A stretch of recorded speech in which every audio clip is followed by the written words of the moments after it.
मैं हूं विकास पांडे। आप देख रहे हैं यूपी बिहार 24 न्यूज़। आज हम आप पहुंचे हैं विधानसभा 331 तरियाल लच्छीराम गांव में। मौजूद हैं आज नंद किशोर मिश्र के साथ, जो पूर्व विधायक भाजपा से रह चुके हैं यहाँ पे। इनके विषय में एक संक्षिप्त बात मैं बताना चाहूँगा। ये जो है धरती से जुड़े नेता हैं। किसानों के लिए बहुत सारे काम किए, बहुत सारे आंदोलन किए। यहाँ बीजेपी के लिए एक नींव इन्होंने रखने का काम किया, सींचने का काम किया और बीजेपी को आगे ले जाने का काम किया। आज वही बीजेपी पार्टी इनके लिए बड़ा मुंह खोले खड़ी है। आज आप विधानसभा 331 के लिए सपा की लड़ाई लड़ रहे हैं। पंडित नंद किशोर मिश्र जी का नव वर्ष पर शुभकामनाएं देना चाहूँगा। संक्रांति आने वाले हैं, इस संबंध में भी मैं इनको शुभकामनाएं दूंगा। आपको भी बहुत बहुत धन्यवाद। आइए हम इनसे कुछ सवाल कर लेते हैं, जो यहाँ के धरती से जुड़ा हुआ सवाल है। सबसे बड़ा सवाल ये है कि लोगों ने कई बार सर्वे किया, कई लोगों से हमने पूछने का, जानने का काम किया। आज बीजेपी के समर्थक इनका नाम आता है तो वे भी एक क्षण के लिए सोचने पर मजबूर हो जाते हैं कि आने वाले समय में मैं वोट किसको करूंगा, और निश्चित रूप से सपा के लिए वोट करने की बात करते हैं। पुराने यादों को मैं एक बार ताज़ा करना चाहूँगा। सेवरही जमुआन घाट, जिस दौरान आपने किसानों से मिलकर किसानों के हित के लिए लड़ने का काम किया, वहाँ खड़े गन्ने का मूल्य निर्धारण करवाया, किसानों को के हित में आपने बहुत सारी लड़ाइयाँ लड़ी। उस विषय में मैं आज आपके मुंह से यादों को ताज़ा करना चाहूँगा। 1991-92 में पहली बार विधायक हुआ था। सेवरही कॉन्स्टिट्यूंसी थी, इसका नाम आज तमकुही राज हो गया है। 1991-92 में गन्ने की फसल हमारे यहाँ बहुत अधिक थी। सेवरही शुगर फैक्ट्री उसको पेरने में सक्षम नहीं होता है। मजबूरन हमको किसान हित में शुगर फैक्ट्री को 17 अगस्त 92 तक चलवाना पड़ा। उसके बाद भी गन्ना खड़ा रह गया तो खड़े गन्ने का पड़ताल खड़ा करके और जिस किसान का जितने रुपए का गन्ना था उसको भुगतान कराने का काम किया गया। 93 में जो चुनाव हुआ, विधायक हुआ था, विधायक काल में हमने कोशिश किया था कि यहाँ जंगल पार्टी का आतंक था। सीमावर्ती क्षेत्र है, नदियों से घिरा क्षेत्र है, नारायणी और बांसी का द्वाबा है और बिहार का बॉर्डर था। बिहार से जंगल पार्टी का आतंक इतना ज़बरदस्त था। आपराधिक गिरोह का नाम है जंगल पार्टी। अब तो समाप्त हो चुकी है, लेकिन आए दिन दहाड़े घटनाएं होती थीं। गुंडा का उसका पर्याय बन चुका था। बॉर्डर पर 7 पुलिस चौकियां हमने एक मुश्त सरकार से बात करके खुलवाने का काम किया। उसके भवन भी बन गए, वहाँ फोर्स भी तैनात हो गई और उससे जंगल पार्टी के सफाया करने में काफ़ी सहूलियत मिली, काफ़ी सफलता मिली। और उस कालखंड का परिणाम ये रहा कि जंगल पार्टी नाम का आपराधिक गिरोह हमेशा के लिए समाप्त कर दिया गया। यह बहुत बड़ी बात हुई। उस दौरान इनके परिश्रम, इनके प्रयास बहुत सार्थक रहे, जिसका परिणाम आज हम देख रहे हैं। सुकून, चैन, जो भी चीज़ें हैं वो इस व्यक्तित्व के बदौलत आज यहाँ देखने को मिल रहा है। यह बड़ी बात है, जो आपके बदौलत बहुत सारे प्रयास किए जो सार्थक रहा। जमुआन पुल के विषय में क्या कहेंगे? वहाँ आपने पीपा पुल बनवाया, फिर बड़ी पुल बनवाई, जिससे वहाँ दियारा इलाके को जोड़ने का जो है कि एक मूलभूत आधार मिला। उस विषय में क्या? उस समय बीजेपी की गवर्नमेंट थी, लेकिन मैं विधायक नहीं था। हमारे विधायक काल में जमुआन का पुल बना था और कंस्ट्रक्शन का काम पूरा हो गया था। अप्रोच उसके नहीं बने थे। बाढ़ आ जाने के कारण से और गंडक नदी पर जो बंधा है उसके टूट जाने के वजह से वाटर फ्लो बहुत बढ़ गया। लगभग 3.5 लाख क्यूसेक डिस्चार्ज हो गया बांसी का, जो आश्चर्यजनक था, जो कभी नहीं हो पाया था। आवागमन का जो टेम्परोरी रास्ता था वो समाप्त हो चुका था। 1 लाख लोगों का आवागमन का रास्ता जमुआन का पुल हुआ करता था। जब ऐसी स्थिति आ गई तो बाध्य होकर सरकार को अल्टीमेटम देना पड़ा मुझे कि आप इस पर अस्थायी ही निर्माण सही, पेंटिंग ब्रिज ही की बात हो, लेकिन तत्काल इस पर कार्रवाई होना चाहिए कि गन्ना किसानों का जो गन्ना है वो आज 18 दिसंबर हो गया, अब तक गिरना शुरू नहीं हुआ। बहुत बदहाली की हालत थी। बाध्य होकर सरकार जब लचर हो गई तो हमें आंदोलन का रास्ता अख्तियार करना पड़ा और फर्स्ट फेज का आंदोलन जो था हमारा भूख हड़ताल था, अनिश्चितकालीन भूख हड़ताल। और उस नदी के प्रवाह को रोकते हुए कैसे पुल उस पर बनाया जा सकता है, टेम्प्रोरी कंस्ट्रक्शन कैसे किया जा सकता है, वो श्रमदान के माध्यम से 218 मीटर लंबे पुल का ह्यूम पाइप का 3 स्टोरी पुल बनवाने का काम किया गया। श्रमदान भी होता था और भूख हड़ताल भी चलता था, दोनों साथ साथ। मेरा स्वास्थ्य अनुकूल नहीं रहा, खराब हो चुका था, लेकिन 11वें दिन जब आवागमन शुरू हो गया तब हमने जिला प्रशासन और जनता के बीच में अपने अनशन को समापड़ा हो गई इस बात की। विधायक जी, हमने तो सुना है कि उस दौरान आपने भी मिट्टी पाटने का काम किया। हाँ, नियमित रूप से भूख हड़ताल के साथ साथ श्रमदान का काम होता था। तो मेरा एक कहना था कि वहीं उस टेम्पररी कंस्ट्रक्शन के साथ ही पक्के पुल के अप्रोच की बात कही गई। हमने घोषणा कर दिया कि 3 महीने के अंदर यदि सरकार पानी सूख जाने के बाद से, पानी कम हो जाने के बाद से, बाढ़ समाप्त हो जाने के बाद से यदि इसका पक्का निर्माण नहीं कराती है तो फिर मुझे इस जगह पर जमुआन घाट पर पहुंचना पड़ेगा और पक्के निर्माण का काम कराना पड़ेगा। क्योंकि ये हमने घोषणा कर दिया था, इसलिए हमको फिर से भगत सिंह जी के बलिदान दिवस के अवसर पर मुझे फिर जमुआन घाट पहुंचना पड़ा। और 400 मीटर एक तरफ से, 400 मीटर दूसरी तरफ से अप्रोच था। उसमें से काफ़ी हिस्सा, लगभग 100 मीटर दोनों तरफ नदी का प्रवाह था और 35-40 फीट गहरा पानी था।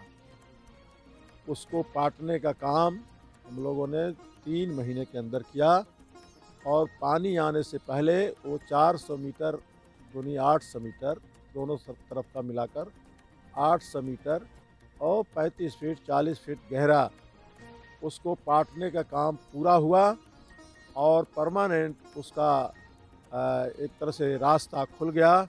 ये जमुआन पुल की घटना है, ये कहानी है।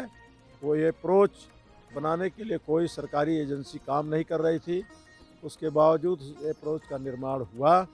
3.25 करोड़ 1999 में उस पुल के अप्रोच की लागत थी और ये पैसे गवर्नमेंट के आंकड़े के हिसाब से हैं, मेरे हिसाब से नहीं है। 5000 मैन पावर लगातार काम करते रहा और तब जाकर के 3 महीने में वो अप्रोच पूरा हुआ और आज वह मार्ग जो है दुधही जमुआन घाट बरवा पट्टी का सुचारू रूप से चल रहा है। आवागमन पूरी तरह से जो बाधित था वो यातायात का साधन चालू है और उसका लाभ जनता को मिल रहा है। निश्चित रूप से सेतु बनवाने का आपने काम किया। उस दौरान बड़े कठिनाइयों का दौर था। वो आप चूँकि विधायक उस समय नहीं थे, बावजूद इसके आपने लड़ाई लड़ी, किसानों की लड़ाई लड़ी, जिसका परिणाम हुआ वो सेतु निर्माण हुआ। और दियारा इलाका, बड़ी बात है, दियारा इलाके से मिली जो है कि सबरही से गन्ना आने लगा। ये पुराने दौर की बात है, इनके आक्रामकता की बात है, ये वो तेवर की बात है जो किसानों के लिए आप लड़ते हैं। आइए हम आपसे एक और सवाल करते हैं। आज बीजेपी के लोग, बीजेपी समर्थक लोग या बीजेपी पार्टी के लोग एक सवाल करते हैं विधायक जी से जुड़े लोगों का सवाल है। वो लोग कहते हैं कि आज आप बीजेपी में होते तो निश्चित रूप से आपको एक बड़ा पद मिला होता, बड़ा सम्मान मिला होता, बहुत सी चीज़ें आप किए होते। इस संबंध में उनको एक जो है कि अपने माध्यम से मैं बड़े ओहदे पर जाने के लिए, किसी पद के लिए बीजेपी में रहते हुए कभी लालायित नहीं रहा हूँ। मेरे साथ के बहुत सारे प्रदेश स्तर के और राष्ट्रीय स्तर के नेता हो गए। मेरे हस्ताक्षर से बने लोग आज प्रदेश के अध्यक्ष की कुर्सियों को सुशोभित कर रहे हैं। मैं उस फिराक में कभी नहीं रहा हूँ। विचारधारा के साथ हमेशा लग कर के काम करता रहा। बहुत सोच विचार करके देखा तो बीजेपी पूरी तरह से अपनी निष्ठाओं के प्रति, अपने घोषणाओं के प्रति और विचारधारा के प्रति लापरवाह हो गई। कहीं न कहीं वो रास्ता भूल गई, इसलिए मुझे वहाँ से हटना पड़ा और हटना पड़ा तो हमेशा के लिए हटना पड़ा। विधायक जी, एक इससे ही जुड़ा एक सवाल और है। आपने इस विधानसभा में बीजेपी के लिए कोसीचने का काम किया। बीजेपी अंकुरित, माने ये कहा जा सकता है कि अंकुरण से लेके और वर्तमान परिस्थितियों तक जो है कि छाया बन चुका है, पेड़ बन चुका है। तो उसमें जो है कि आपने सींचने का काम किया। आज वही पार्टी मुँह बाए खड़ी है आपके सामने, और आप वर्तमान समय सपा के साथ आप फिर से एक बार प्रयास कर रहे हैं, फिर उठ खड़े हुए हैं और फिर एक नई नीतियों के साथ जो है कि सामने आ रहे हैं। तो आपके वर्तमान पार्टी में क्या तालमेल है और कितने मजबूत आप नज़र आ रहे हैं?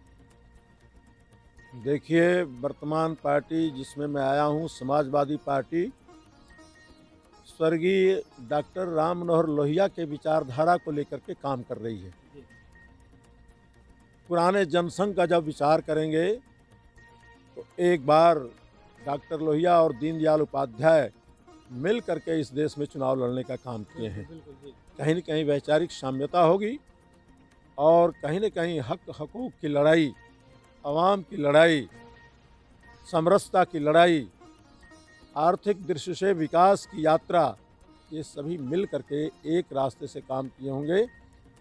ठीक है, उनका राष्ट्रवाद, हमारा समाजवादी पार्टी का समाजवाद, दोनों की अपनी अपनी वक़्त है, दोनों की उपयोगिता है और हम समझते हैं कि बीच का रास्ता यही है कि हम समाजवादी पार्टी को मजबूत करेंगे तो देश में अमन चैन कायम होगा और विकास की यात्रा बहुत रफ्तार पकड़ेगी। इसके अलावा आज के राजनीतिक परिदृश्य में इस देश के अंदर कोई विकल्प नहीं है दूसरा। समाजवादी यात्रा के अलावा कोई यात्रा हमारे लिए, हमारे हितों के लिए, आवाम के लिए मुफीद नहीं है। हक, हुकूक और किसानों और जनता के लिए लड़ने की बात आपने कही, जिसका जो है कि सपा के साथ आप लड़ाई लड़ रहे हैं। विधायक जी, अब हम अपने अपने विधानसभा में आते हैं। ये दूसरी बात हुई, बड़ी बात पार्टियों की बात हो गई, आपके अपने व्यक्तित्व की बात हो गई। इस विधानसभा में एक बड़ा अहम मुद्दा है तमकुही राज से अहिरौली दान मार्ग। पिछले 10 सालों में, 15 सालों में उस सड़क की तरफ नहीं देखा गया। तमाम जनता त्राहिमाम में है, तमाम लोग घायल हो गए, तमाम लोग चोटिल हो गए, कई लोगों की मौतें हो गई सड़क दुर्घटना में। अब जो है कि फीता काटने का काम कह सकते हैं आप, या जनता कह सकती है। शिलान्यास हो चुका है, सड़क निर्माण होने की बात करी है, आचार संहिता लग चुका है। अब इस संबंध में क्या कहेंगे, जनता सुनना चाहती है। वो तमकुही राज से सिसवा अहिरौली दान मार्ग जो है, वो जब मैं 1991 में विधायक हुआ था तो उसके पहले उसका निर्माण हो चुका था और वो आरईएस ग्रामीण अभियंत्रण सेवा के तहत वो सड़क बनी थी, जिसके पास रिपेयरिंग का कोई फंड नहीं हुआ करता है। जब मैं विधायक हुआ तो हम लोगों की विधायक निधि नहीं हुआ करती थी और स्टेट सेक्टर से भी जो काम कराया जाता था उसमें पूंजीगत काम बहुत कम हो पाते थे, पूंजी का अभाव हुआ करता था उस ज़माने में। फिर भी हमने उस सड़क को ट्रांसफ़र कराया आरईएस से पीडब्ल्यूडी में। जब वो पीडब्ल्यूडी में हमने ट्रांसफ़र कराया और प्रयत्न किया तो उसका रिन्यूअल का काम पूरी तरह से 18 किलोमीटर वो सड़क थी उस समय, 18 किलोमीटर सड़क का रिन्यूअल ज़बरदस्त हुआ और सड़क चमचमाने लगी और यात्रा करने वाले लोगों को जो कठिनाई होती थी वो कठिनाई से मुक्ति मिल गई। वो पीडब्ल्यूडी की सड़क है। पीडब्ल्यूडी के पास रिपेयरिंग फंड हमेशा रहा करता है और ये जनप्रतिनिधियों के वजह से ये सारी दिक्कतें गई हैं, चाहे जो एमएलए रहा हो, जो एमपी रहा हो और जिसकी भी सरकार रही हो। और मौजूदा सरकार के बारे में तो आप जान ही रहे हैं, 5 साल से घोर कठिनाइयों का सामना, उस घोर कठिनाई का सामना करना पड़ रहा है। इसका समाधान हम रिपेयरिंग फंड से भी करा सकते थे। चौड़ीकरण के नाम पर 5 साल यहाँ के लोग तबाह हुए हैं और बहुत सारी दुर्घटनाएं हुई हैं, बहुत सारे लोग मरे हैं, बहुत सारे एक्सीडेंट हुए हैं और सामान्य रूप से हर यात्री को उस पथ से यात्रा करने वालों को घोर कठिनाइयों का सामना करना पड़ा है, जो दुखद है और राजनीतिक चेतना की शून्यता है। कहीं न कहीं जनता के प्रति हमदर्दी का अभाव है, उसके तकलीफ़ों से आप रूबरू नहीं हैं, आप उसको नज़रअंदाज करने वाले लोग हैं, मैं ये कह सकता हूँ। और आज जिस उद्घाटन की शिलान्यास की बात चल रही है, उससे मेरा उस पर हमको कुछ नहीं कहना है, क्योंकि आपने 5 साल तो तबाह कर दिया लोगों को। अब उसका शिलान्यास हो रहा है, तो आगे निर्माण काम तो रुकता नहीं है, कहीं न कहीं होगा ही, उस पर हमको बहस नहीं करना है। लेकिन इसका जो श्रेय लूटने का आपाधापी चल रहा है, दौड़ धूप जो चल रहा है और अनेक पक्षों से दौड़ धूप चल रहा है, मैं समझता हूँ वो जनता के तकलीफ़ का 5 साल का जवाब कौन देगा? उसका जवाब मिलना चाहिए। निश्चित रूप से पिछले 5-10 साल जो बीते हैं उसका जवाब जनता खोज रही है। वहाँ के पीड़ित जो लोग हैं वो खोज रहे हैं, वो जो घायल हुए वो खोज रहे हैं। ठीक है, आप यूपी बिहार 24 न्यूज़ के माध्यम से आपने बहुत कुशल तरीके से आपने जवाब दिया, यहाँ के मुद्दों को आपने उठाया, हमारे सवालों का आपने ठीक-ठीक जवाब दिया। यूपी बिहार 24 न्यूज़ के माध्यम से आप अपने जनता को क्या कहना चाहते हैं? मैं तो यही कहना चाहता हूँ कि 2022 आ गया है और आप सताए गए हैं, आप परेशान किए गए हैं, आपके लोकतांत्रिक मूल्यों का हनन किया है इस सरकार ने, आपके अधिकारों से आपको वंचित किया गया है, आपको पुलिस के बूटों से आपको रौंदा गया है, महंगाई चरम सीमा पर है, भ्रष्टाचार चरम सीमा पर है, रफ्तार भ्रष्टाचार और महंगाई की बहुत तेज़ी से बढ़ रही है। निश्चित रूप से बदलाव चाहिए, उत्तर प्रदेश बदलाव चाहता है, समाजवादी पार्टी सरकार बनाएगी ऐसा हम लोगों को जन समर्थन से लगता है और हम लोग चाहते भी हैं कि समाजवादी पार्टी माननीय अखिलेश जी के नेतृत्व में एक बार पुनः इस उत्तर प्रदेश का बागडोर संभाले और जनजीवन जो अस्त व्यस्त है और महंगाई और भ्रष्टाचार से जो त्रस्त है, विकास की जो साबिक यात्राएं थीं उसको अवरुद्ध किया है सरकार ने, उस पर हम काबिज हो सकें और पुनः विकास की यात्रा को प्रारंभ कर सकें। जनता से मैं अपील करना चाहता हूं कि आप सब कुछ भुला करके और एक बार पुनः अखिलेश जी के 5 साल के कार्यकाल को ध्यान में रखिए। अखिलेश जी ने घोषणा किया है कि 300 यूनिट बिजली हम फ्री करेंगे, हर परिवार को मिलेगा, नौजवानों को रोज़गार देंगे, पुलिस में जो भर्ती की बात है, जो वहाँ फोर्स की कमी है उसको पूरा करने का काम करेंगे। 4 लाख पुलिस में भर्ती और नौजवानों को रोज़गार, 10 लाख लोगों को जो घोषणाएं हो रही हैं उस पर आप भरोसा करें। समाजवादी पार्टी का नेता जो कहता है उस पर अमल करता है, उसको पूरा करता है, आपकी तकलीफ़ें दूर होगी, सुशासन आएगा। यही मैं आपसे अपील करना चाहता हूँ, आप समाजवादी पार्टी को जिताएं। विधायक जी, आपको बहुत बहुत धन्यवाद यूपी बिहार 24 न्यूज़ से बात करने के लिए। आप देख रहे थे यूपी बिहार 24 न्यूज़। हम आज बात कर रहे थे पंडित नंदकिशोर मिश्र जी के विषय में। आगे भी हम ऐसे ही जुड़ते रहेंगे अन्य प्रतिनिधियों से भी और बात करेंगे चुनाव की, विधानसभा 331 की व अन्य विधानसभाओं की। आप देख रहे थे यूपी बिहार 24 न्यूज़।